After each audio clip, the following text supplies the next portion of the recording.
Good morning and welcome. Welcome to a new week.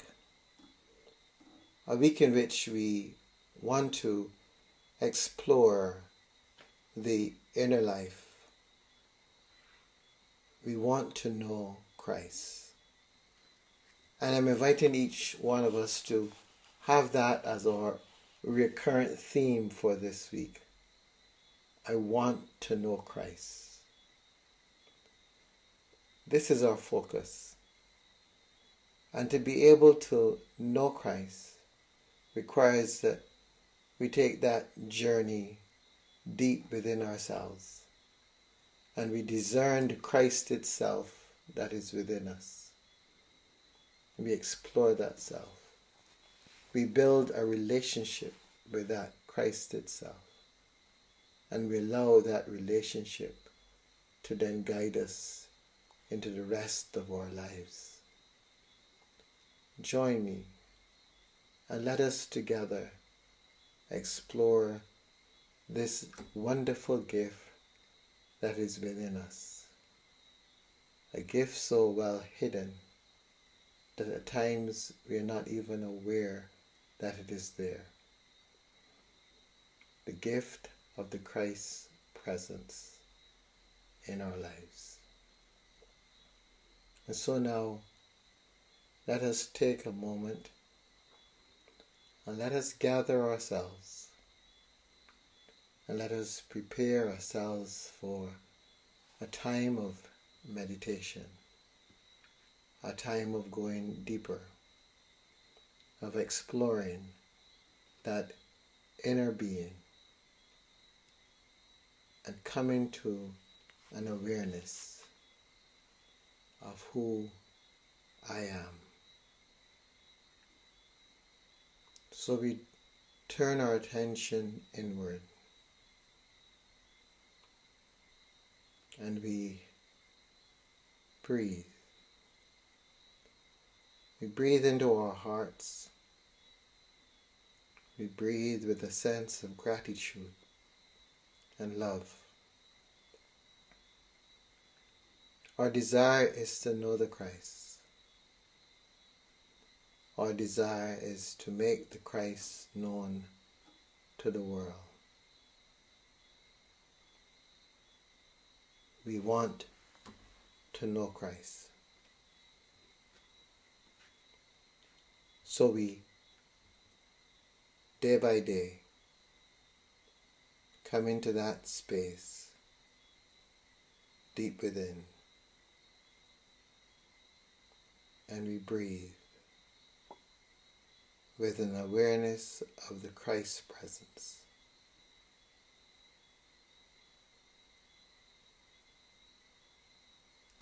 Let that inner stillness be our sacred space, the place where we meet the Christ.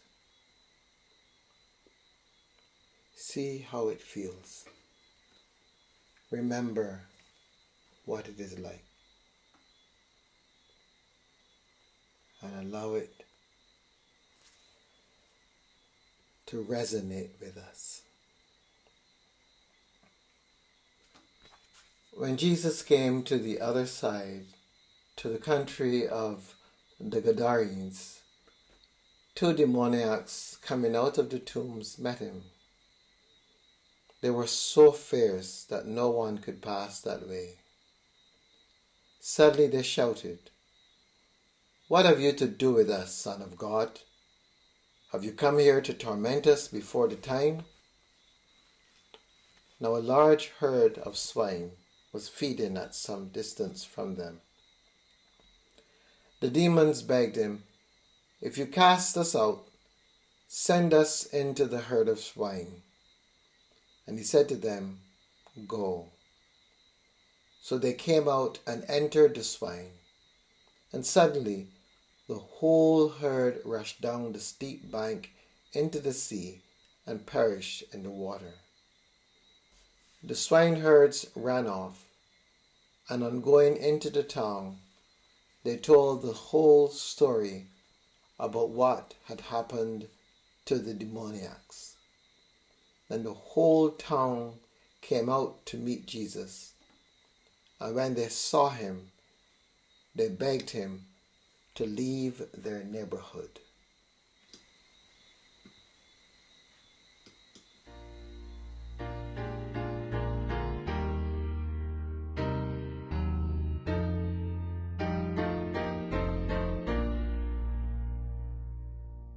Who can cheer the heart like Jesus?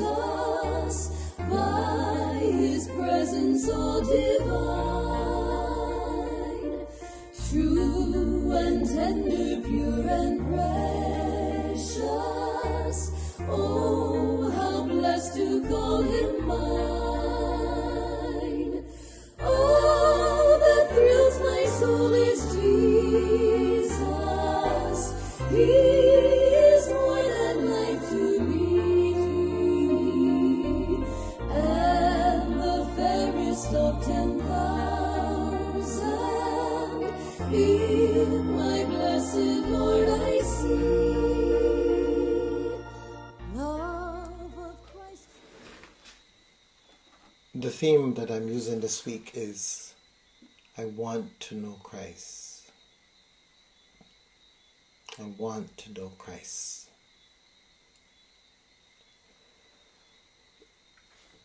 As we grow in faith, we, I guess, begin by learning about the Christ. We learn about the stories. We learn about the various things that the Christ would have said.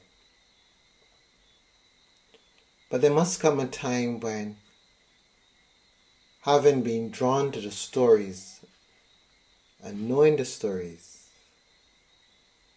we want to know the Christ now.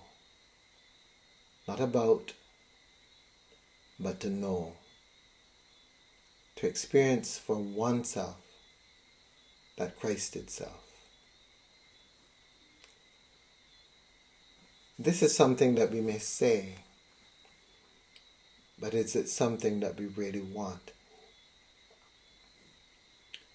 The passage that I used this morning, which is assigned for this morning, tells of the demoniacs and the way in which they were gotten rid of. But more especially, it tells of the response of the villagers. When they came out and they met Jesus, they asked him to leave their neighborhood. How oftentimes we want to know Christ, but we don't really want to know Christ. We want to know Christ, we want to see, because it is part of our curiosity. But we really don't want to know Christ because of the transformative work that takes place. The inner work. The inner work that even here in this story speaks to us. Because there were the demoniacs. We may have all manner of names for this particular condition in our modern world. But basically, two individuals who in some way seem to have been taken over. We don't know the circumstances. But what we know from our current understanding is the ways in which our thoughts can be transformed into feelings and can be given a life of their own. The various things that we hold on to that eat away within us, that cause us to perceive the world in a way that the world may not actually be. And that to the extreme can be acted out in a very vicious way.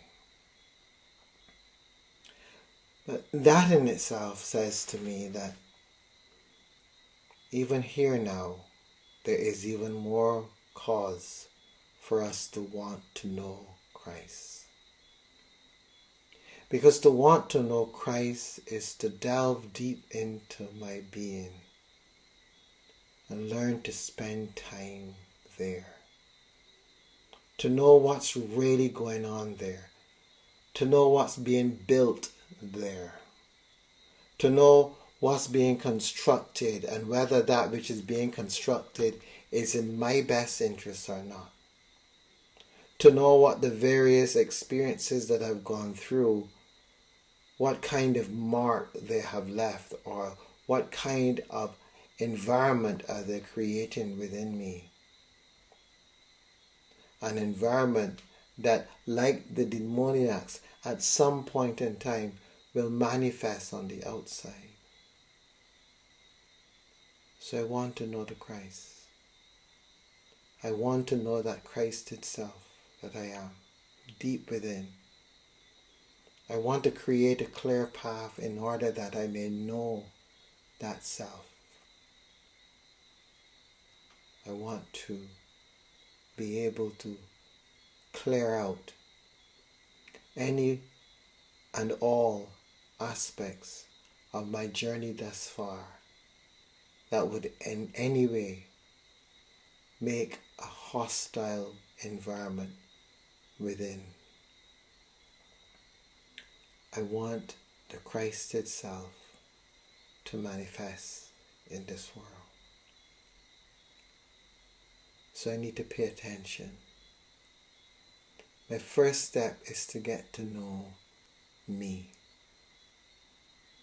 To spend time with me.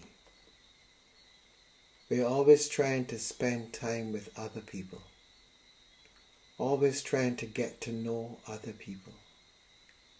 And oftentimes, in the world in which we live in, it is more about self-promotion than anything else. Some folks spend a lot of their time networking so that they can be advanced in whatever career or whatever social status they're in. And we know how to do that well. But as we're doing that, we have no clue as to what is going on within us. We need to take some of that time and turn inward. And to begin to look deeply within ourselves to know that inner self, that true self that is there. That Christ itself that is planted in all of the creation. We need to know that self. And the Creator has given us the ability to self-reflect. And that ability to self-reflect is the ability we use to get to know the self. There's an ancient practice called Lectio Divina, sacred reading, and it has 4 movements. The first is to read a short passage, to read it 3 or 4 times and see what aspects of the passage or what word, what phrase sticks with us. When we have captured that word or that phrase or that verse, we then reflect on that verse, that phrase, that word. And we spend some time just reflecting on those words or the word, allowing them to just circulate in our presence, in our minds. Then we come to the third movement, the third R, to respond. We allow ourselves to speak out loudly or to speak within our hearts. All that those words rise up within us. everything, all that in some way has been allowed to surface from the reflection on those words. When there's nothing else coming out, we then rest in that stillness, and we allow ourselves to experience that inner being, that inner stillness, and we simply rest there to get to know that place, in order that we may be able to embrace that place, and through that space to come to know Christ. I want to know Christ. Lectio Divina, a nice practice for us to help us to get going. Read, reflect, respond, rest. Freely given, grace of God beyond degree, mercy higher than the heaven, deeper than the deepest sea. All that thrills my soul is Jesus. He is more than life to me, and the fairest of 10,000 in my blessed Lord I see. By the crystal flowing river, with the ransomed I will sing, and forever